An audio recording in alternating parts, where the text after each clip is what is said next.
Hi everyone, welcome back to another video, and today in this video we'll discuss about cell physiology. Okay, so आज हम पढ़ने वाले हैं cell physiology. Okay, सो ये cell physiology का meaning क्या हुआ?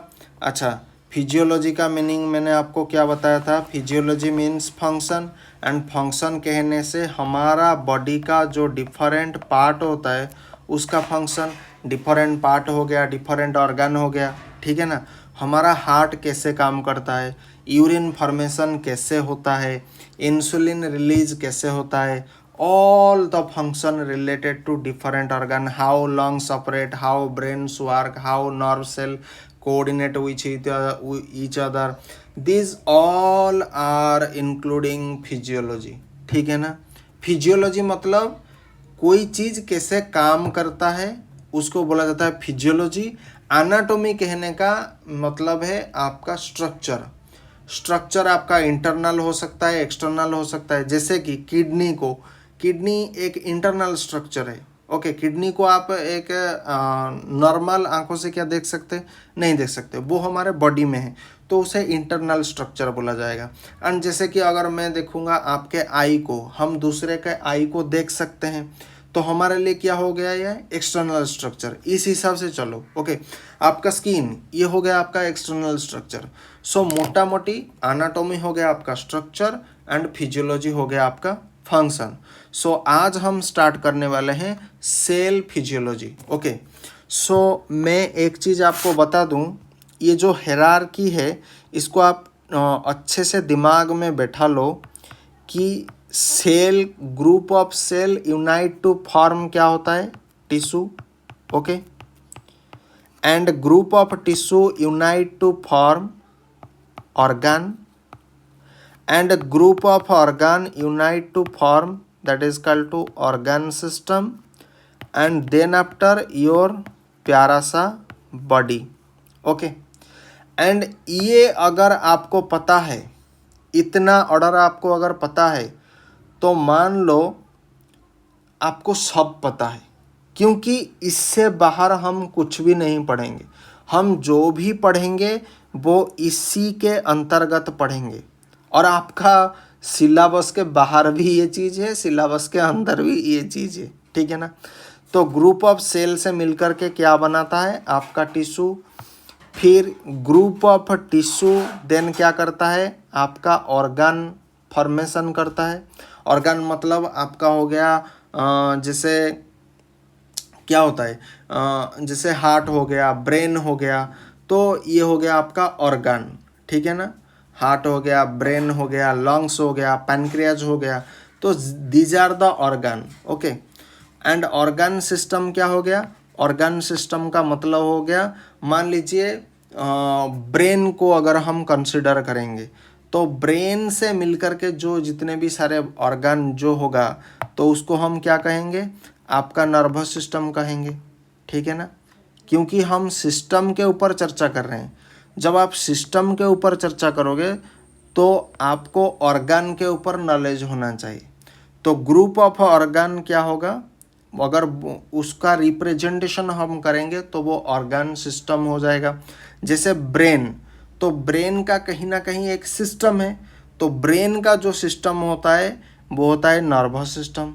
एंड ऐसे ही बहुत सारे जब ऑर्गन सिस्टम जब यूनाइट हो जाते हैं और एक प्रॉपर फंक्शनिंग करते हैं, मैंने क्या बोला कि प्रॉपरली ऑर्गेनाइज होना चाहिए एंड प्रॉपरली फंक्शन करना चाहिए, और हर एक के साथ कोऑर्डिनेशन होना चाहिए, तब जा कर के ये ग्रुप ऑफ ऑर्गन सिस्टम ये क्या करते हैं? फॉर्मेशन, आपका बॉडी का फॉर्मेशन करते हैं। And group of organ system का क्या क्या होता है? एग्जाम्पल, एक तो हो गया आपका नर्वस सिस्टम, एक होता है आपका डाइजेस्टिव सिस्टम, एक होता है आपका रेस्पिरेटरी सिस्टम। तो ऐसे कर करके ये जितने भी सारे सिस्टम, इंटेग्यूमेंटरी सिस्टम जैसे स्किन का, ओके, सो रेस्पिरेटरी सिस्टम, डाइजेस्टिव सिस्टम, और एक होता है रिप्रोडक्टिव सिस्टम, रिप्रोडक्टिव सिस्टम, जो प्रजनन करने के लिए, वंश वृद्धि करने के लिए आगे जरूरी होता है, ठीक है ना। तो ऐसे बहुत सारे सिस्टम जब यूनाइट हो जाते हैं एंड एक प्रॉपर मैनर में फंक्शन करते हैं, उसके साथ कोऑर्डिनेशन करते हैं, देन जा कर के क्या होता है, हमारा बॉडी का फॉर्मेशन होता है, ठीक है ना। अच्छा चलिए, तो सेल क्या हो गया, टिश्यू क्या हो गया, आई होप मैंने आपको सारा चीज़ समझा दिया। अब सेल के बारे में हम बेसिक चीज़ें कुछ जानेंगे। So cell are the basic unit of life. Cell क्या होता है, हमारा लाइफ का बेसिक यूनिट है। इनफैक्ट अगर आप ऐसे भी देखोगे, इसका मतलब ये मैं कह सकता हूँ, जिसके पास लाइफ है उसके पास सेल है, एंड इसको हम क्या कह सकते हैं, जिसके पास सेल है एंड जिसके पास लाइफ है, इसका मतलब उसको हम क्या कहेंगे, लिविंग। इसका मतलब इसके पास क्या है, जीवनी शक्ति है। एंड जिसके पास लाइफ नहीं है, नॉट लाइफ, जिसके पास लाइफ नहीं, इसका मतलब इसके पास सेल भी नहीं है, एंड जिसके पास सेल भी नहीं है वो क्या है, आपका नॉन लिविंग कैटेगरी में आ जाएगा। इतना कॉन्सेप्ट क्लियर होगा, पूरा डिटेल कॉन्सेप्ट समझा करके चल रहा हूँ, वर्ड बाय वर्ड समझा रहा हूँ, सेंटेंस बाय सेंटेंस समझा रहा हूँ। आई होप कोई डाउट नहीं होना चाहिए। दूसरा, all living organism are composed of many cell. All living organism are composed of many cell. Composed मतलब क्या होता है, गठन, गठित, ठीक है ना। जितने भी लिविंग ऑर्गेनिज्म, यूं कह सकते हैं जिसके पास लाइफ है, so all living organism are composed of many cell. And आपको ये जानकर के हैरान होगी, ह्यूमन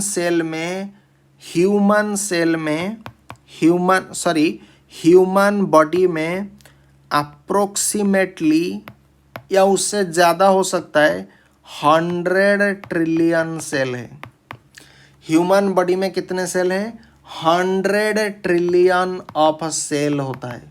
आप इसे अंदाज़ा लगा सकते हो कि हमारे बॉडी में कितने सेल है, ठीक है। Okay, then each single cell has the all characteristic of a life. Okay, हर एक सिंगल सेल के पास क्या होता है, लाइफ का कैरेक्टरिस्टिक होता है, मतलब लाइफ का लक्षण होता है। हम जीवित हैं, इसका कोई प्रूफ होना चाहिए ना। तो जो प्रूफ वाला जो फैक्टर होता है वो आपके हर एक सिंगल सेल में होता है, ठीक है ना। दूसरी बात, अच्छा और एक होता है, सो सेल का थोड़ा हम डेफिनेशन अब देखेंगे कि सेल का डेफिनेशन क्या होता है, ठीक है ना।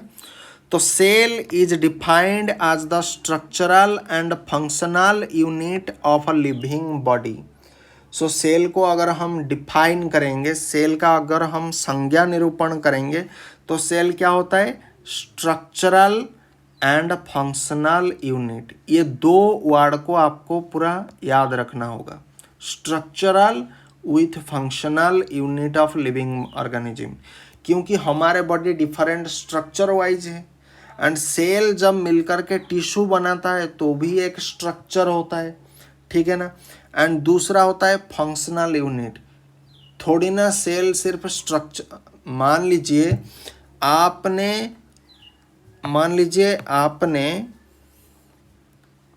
एक ऑफिस बनाया, ठीक है, ये हो गया आपका ऑफिस। और ऑफिस में आपने स्टाफ को, जितने भी स्टाफ है, आपने उनको क्या किया, अपॉइंटमेंट दिया है। लेकिन हर एक जो स्टाफ होता है, हर एक स्टाफ हर एक के साथ प्रॉपरली अगर कोऑर्डिनेट नहीं कर पा रहा है, प्रॉपरली उसका एक दूसरे का कैसे काम करने का तरीका होता है, अगर वो हमें मालूम नहीं या वो हम एग्जीक्यूट नहीं कर पा रहे हैं, तो क्या उस ऑफिस का चलना संभव है, नहीं है। तो उसी तरह से हमारा क्या होता है, सेल को जब हम संज्ञा निरूपण करेंगे, सिर्फ स्ट्रक्चर होने से कुछ फायदा नहीं, हमें फंक्शनल होना भी चाहिए। फंक्शनल मतलब वो काम करने लायक भी होना चाहिए, तो सेल के पास क्या प्रॉपर्टीज है, स्ट्रक्चरल भी होना चाहिए एंड फंक्शनल भी होना चाहिए। किसका, लिविंग बॉडी का। क्योंकि नॉन लिविंग बॉडी अगर होगा, जिसके पास लिविंग नहीं, जिसके पास लाइफ नहीं, तो उसके पास सेल भी नहीं। सेल किस कंडीशन में है, डेड कंडीशन में है। ठीक है। अच्छा, दूसरा कंसेप्ट जाते जाते ले लो। दूसरा कंसेप्ट हो गया, मान लीजिए ये हो गया आपका एक टिपिकल सेल। तो इसके जो बाहर का ये होता है एक बाहर का रीजन, ठीक है, ये होता है एक बाहर का रीजन।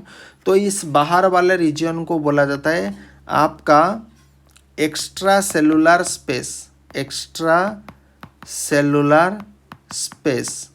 एंड एक होता है ये जो भीतर वाला, ये जो भीतर वाला, ठीक है ना, ये जो भीतर वाला एरिया, तो इसको बोला जाता है इंट्रा सेलुलर स्पेस।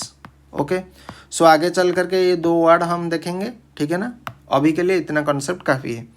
देन मैंने जो बोला अभी अभी यहाँ पर यही लिखा है, the space outside the cell is known as extra cellular space. Okay, then हम जनरली पढ़ेंगे क्या, जनरल कैरेक्टरिस्टिक ऑफ सेल।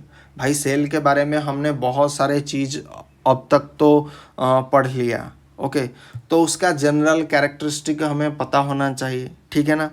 तो each cell in the body, body में बॉडी में हर एक सेल के पास क्या क्या कैरेक्टरिस्टिक होना चाहिए। कैरेक्टरिस्टिक मतलब ऐसे लक्षण, जिसको आप लक्षण बोलते हो उसको कैरेक्टरिस्टिक बोला जाता है, ठीक है ना। तो हमारे बॉडी में हर एक सिंगल सेल का क्या क्या लक्षण होता है।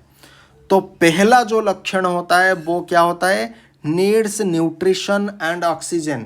भाई सेल को अपना काम करना है, तो सेल को अगर काम करना है तो इसका मतलब क्या है, हम जीवित हैं। हम अगर जीवित है तो हमें ऊर्जा की आवश्यकता है, हमें पोषण की आवश्यकता है, न्यूट्रिशन की आवश्यकता है, और क्या क्या आवश्यकता है, आपको ऑक्सीजन भी तो चाहिए। अगर ऑक्सीजन नहीं लोगे तो फटाक से सायमनी पूरी। दूसरा होता है produce its own energy. Cell अपना खुद का एनर्जी खुद ही बनाता है। सेल क्या करता है, सेल अपना खुद का एनर्जी खुद ही करता है। ओके, एंड दूसरा होता है, अच्छा सेल क्यों अपना एनर्जी प्रोड्यूस खुद करता है, क्योंकि उसे अपना ग्रोथ करना है। मान लीजिए मैं आज के डेट में 5 लाख का कोई बिजनेस कर रहा हूँ, तो क्या मैं 5 लाख से नीचे जाऊँगा, नहीं, मैं कम से कम इस बिजनेस को 10 लाख ले जाऊँगा। उसी तरह से सेल भी अपना क्या करता है, वो इसीलिए अपना खुद का एनर्जी प्रोड्यूस करता है क्योंकि उसे ग्रोथ करना है, उसे आगे चल करके बढ़ना है। एंड दूसरा क्या होता है, रिपेयर होता है। जो डैमेज वाला सेल है, जो टूटा फूटा सेल है, तो उसका क्या करेगा, वो रिपेयर करेगा। देन आफ्टर उसका अगला जो कैरेक्टरिस्टिक होगा वो और भी महत्वपूर्ण है। क्या है वो कैरेक्टरिस्टिक, एलिमिनेट कार्बन डाइऑक्साइड। भाई गंदे चीज़ को हम क्यों अपने पास रखें, तो एलिमिनेट कार्बन डाइऑक्साइड, तो कार्बन डाइऑक्साइड को बाहर निकालो। एंड अदर मेटाबॉलिक वेस्ट, जितने सारे हम ड्रग कंज्यूम करते हैं, चाहे वो paracetamol, ibuprofen, metformin, insulin, what ever में भी, या फिर आपका जो जनरल फूड भी आप खाते हो, जो normal day to day life में आप खाते हो, तो उसका एक मेटाबॉलिक वेस्ट होता है, ठीक है ना। उसका मेटाबॉलिक वेस्ट अगर हमारे शरीर में डिपोजिशन होगा तो वो अकुमुलेशन हो करके क्या करेगा, सीवियर टॉक्सिक इफेक्ट करेगा। तो सेल क्या कहता है, भाई तू अब मेरे किसी काम का नहीं है, बाहर चला जा, ठीक है ना। तो हमारे बॉडी में डिटॉक्सिफिकेशन करने के लिए या बॉडी को सुस्त और तंदुरुस्त रखने के लिए ये भी तो ज़रूरी है ना। ये जितने भी अदर मेटाबॉलिक वेस्ट होता है, इसे बाहर करना भी उतना ज़रूरी है। एंड उसका अगला जो कैरेक्टरिस्टिक है वो इससे प्रीवियस वाले कैरेक्टरिस्टिक से भी और महत्वपूर्ण है। तो ये क्या करता है, shows immediate response to the entry of a bacteria toxic substance into the body. तो सेल क्या करता है, शोज इमीडिएट रेस्पॉन्स। ऐसा नहीं कि चाइना भारत को मारे और भारत सोचेगा भाई 30 मिनट हम सोचने के लिए लें, चाइना हमारे ऊपर वार ठोकने वाला है या ठुक चुका है, हम 30 मिनट के बाद जवाब देंगे? नहीं, इमीडिएट रेस्पॉन्स देता है कौन? सेल। एंड सेल में पर्टिकुलरली क्या है? WBC, ओके, एंटीबॉडी, ठीक है ना, हमारे बॉडी के अगेंस्ट जो जाएगा तो हमारे पास खुद का एंटीबॉडी है, IG, ओके। तो shows immediate response to the entry of bacteria, जितने भी आपका क्या होता है, जो बैक्टीरिया होता है, जो वायरस होता है, जितने भी टॉक्सिक सब्सटेंस होता है जो हमारे बॉडी में घुसे जा रहे हैं, ठीक है ना, ये आपको पता नहीं चलेगा क्योंकि ये इतना सूक्ष्म होते हैं, इन्हें सिर्फ इलेक्ट्रॉन माइक्रोस्कोप में दिखा जा सकता है। तो ये जो बैक्टीरिया होता है, टॉक्सिक सब्सटेंस होता है, तो ये हमारे बॉडी में क्या करते हैं? लगातार प्रवेश करते हैं। एंड हमारे बॉडी में जो डिफेंस मैकेनिज्म होने के कारण क्या होता है? हमारा बॉडी सुस्त रहता है, ठीक है ना। Then reproduce by division except neuron which do not reproduce. So cell क्या करता है? रिप्रोड्यूस करता है, मतलब फिर से रिप्रोडक्शन शुरू करता है।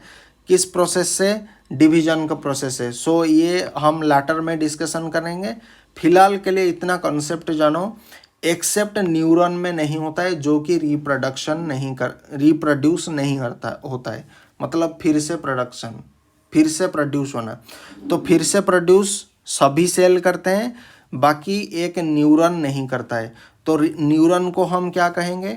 न्यूरॉन को हम कहेंगे नर्व सेल, ठीक है ना। न्यूरॉन को हम क्या कहेंगे? Nerve cell. So nerve cell reproduce नहीं होता है, बाकी जितने भी सेल होता है वो क्या होता है? डिवीजन के माध्यम से रिप्रोड्यूस करता है।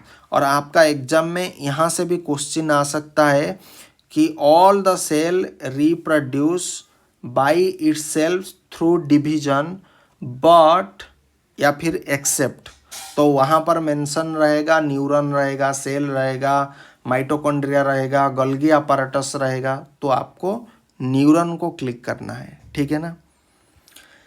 देन एक होता है एक्स्ट्रा सेलुलर स्पेस, दूसरा होता है एक्स्ट्रा सेलुलर फ्लूइड, एंड तीसरा होता है एक्स्ट्रा सेलुलर मैट्रिक्स, ओके। मैंने क्या बताया था? सेल का जो बाहर वाला रीजन, इसको बोला जाता है एक्स्ट्रा सेलुलर स्पेस बोला जाता है, एक्स्ट्रा सेलुलर स्पेस बोला जाता है।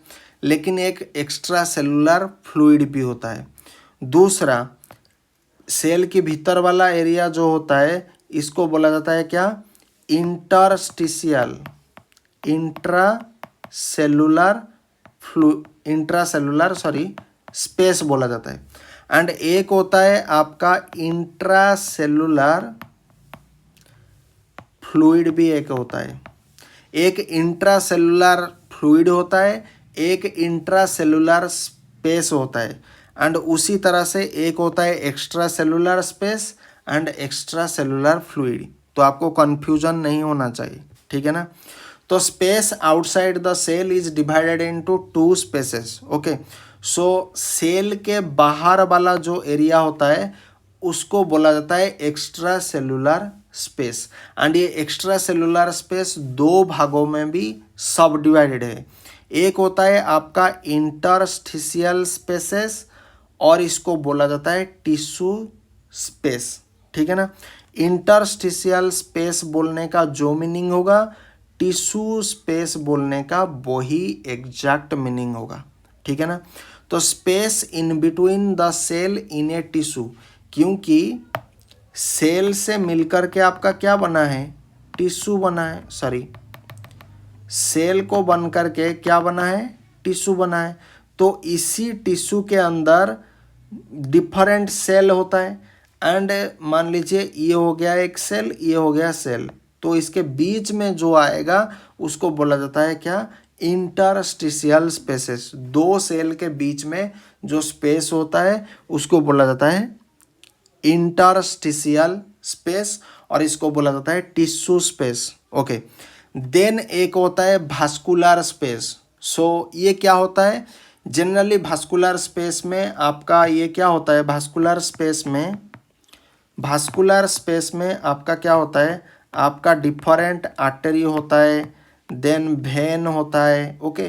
तो ये सारा आपका वास्कुलर स्पेस में होता है, जो कि क्या करता है, हमारे बॉडी में ब्लड का सर्कुलेशन करता है, ठीक है ना।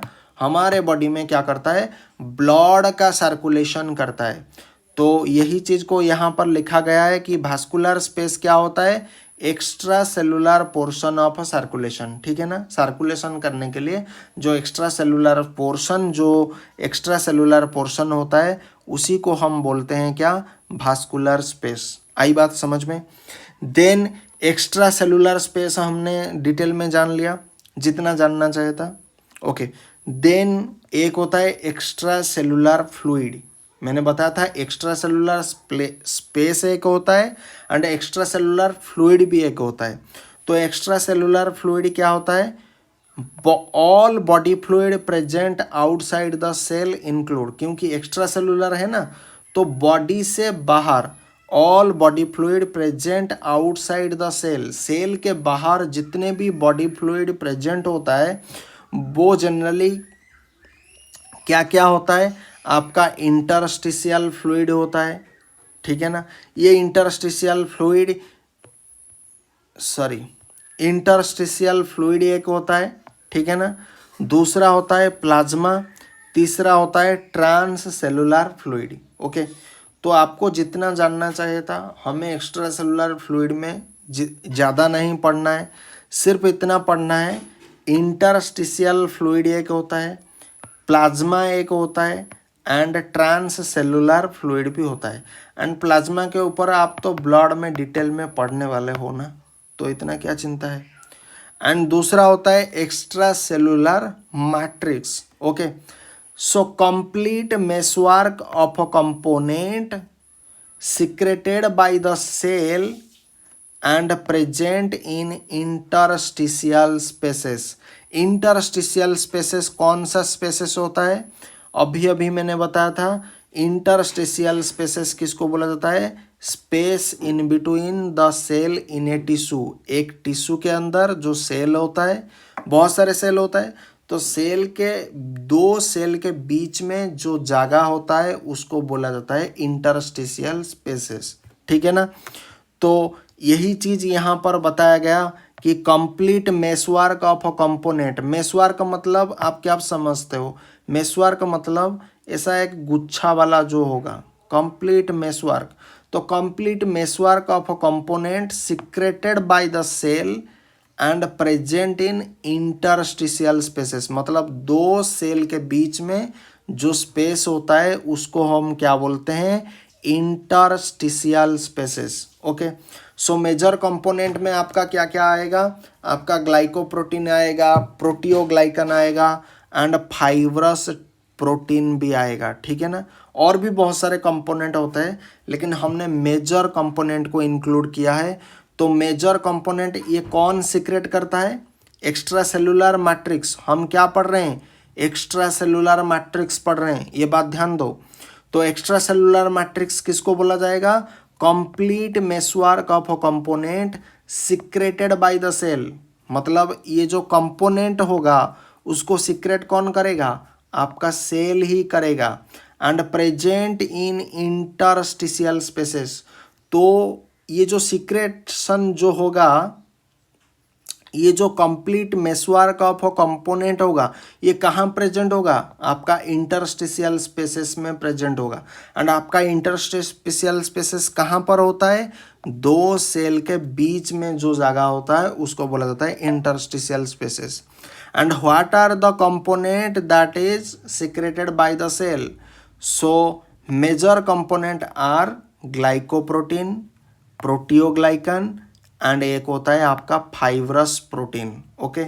सो फाइब्रस प्रोटीन में डिफरेंट टाइप ऑफ प्रोटीन आपका प्रेजेंट रहता है, जैसे कि कोलाजन एक प्रोटीन होता है जो कि आपका मोस्ट अब्यूंडेंट प्रोटीन होता है, ठीक है ना। आपका कोलाजन क्या होता है, मोस्ट अब्यूंडेंट, मतलब ये बहुत ज़्यादा मात्रा में पाया जाता है।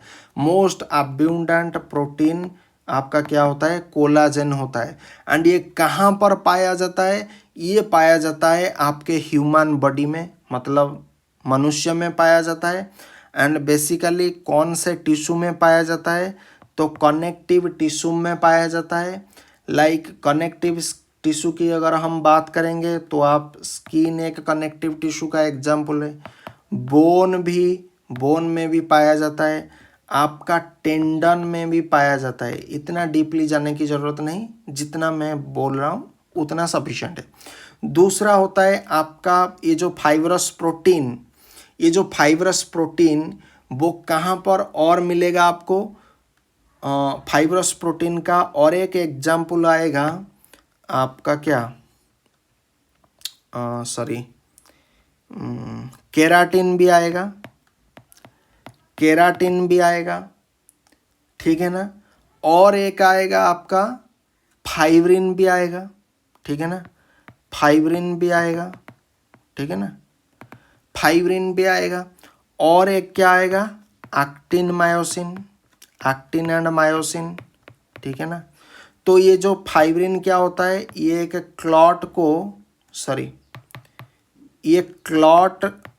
क्लॉट में ये प्रोटीन यूज होता है। मतलब जब आपका रक्त निकलता है तो it is a blood clotting protein. So specially अगर मैं बात करूँगा, it is a blood clotting protein, ठीक है ना, blood clotting protein fibrin.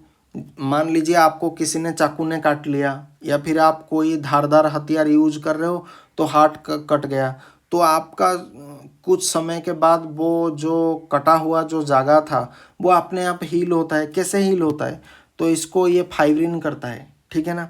And दूसरा होता है आपका एक्टिन मायोसिन। तो एक्टिन मायोसिन क्या होता है, एक प्रकार का प्रोटीन होता है जो क्या करता है, मसल का कंट्रैक्शन करता है। किसका कंट्रैक्शन करता है, मसल का कंट्रैक्शन करता है।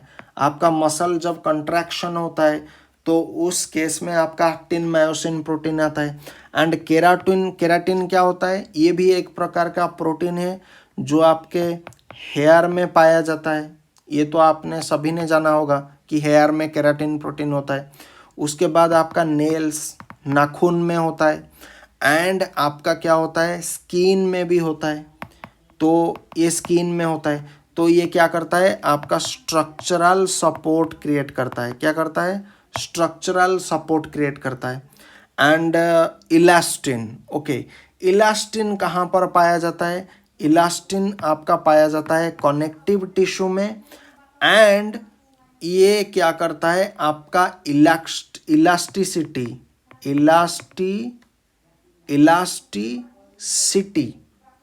ठीक है ना, इलास्टिसिटी। एंड एक होता है फ्लेक्सिबिलिटी, ओके। सो ये जो इलास्टिन जो होता है, ये जनरली कहाँ पर पाया जाता है, आपका कनेक्टिव टिश्यू को मैंने शॉर्ट फॉर्म में लिखा है CT, ओके। ये क्या करता है, इलास्टिसिटी। तो इलास्टिसिटी कहाँ पर देखा जाता है, कोई रबर में देखा जाता है। एंड फ्लेक्सिबिलिटी मान लीजिए सूर्य कुमार यादव, ठीक है ना भाई, फ्लेक्सिबिलिटी का नाम आए और स्काई का नाम नहीं आए, ये हो नहीं सकता। तो स्काई जब उल्टा पुल्टा छक्का मारता है, चौका मारता है, इसका मतलब क्या है, उसका फ्लेक्सिबिलिटी अच्छा है। एंड इलास्टिक प्रॉपर्टी की जब बात आए तो रबर का बात आएगा। नॉर्मल रबर मान लीजिए इतना लेंथ है, तो अगर इसे मैं थोड़ा और जोर या नॉर्मली भी अगर मैं इसे खींचूंगा तो इसका लेंथ ऐसे हो जाएगा। लेकिन जैसे ही मैं उसको छोड़ दूंगा तो ये back to the original form हो जाएगा, back to the original form. And इसी चीज़ को बोला जाता है पहले लॉन्ग होना बाद में नॉर्मल हो जाना। तो इसी चीज़ को बोला जाता है आपका इलास्टिसिटी, ठीक है ना, मोटा मोटी समझो, ओके। आई होप आज के लेक्चर में हमने सेल फिजियोलॉजी को जितना मेरे एंड से बन सकता है मैंने दिल से इसे बनाया है। लेकिन कुछ ऐसे टॉपिक होगा जो कि बहुत बेसिक है। वैसे भी cell physiology and specially physiology chapter का, फिजियोलॉजी सब्जेक्ट का ये आज का हमारा पहला लेक्चर है।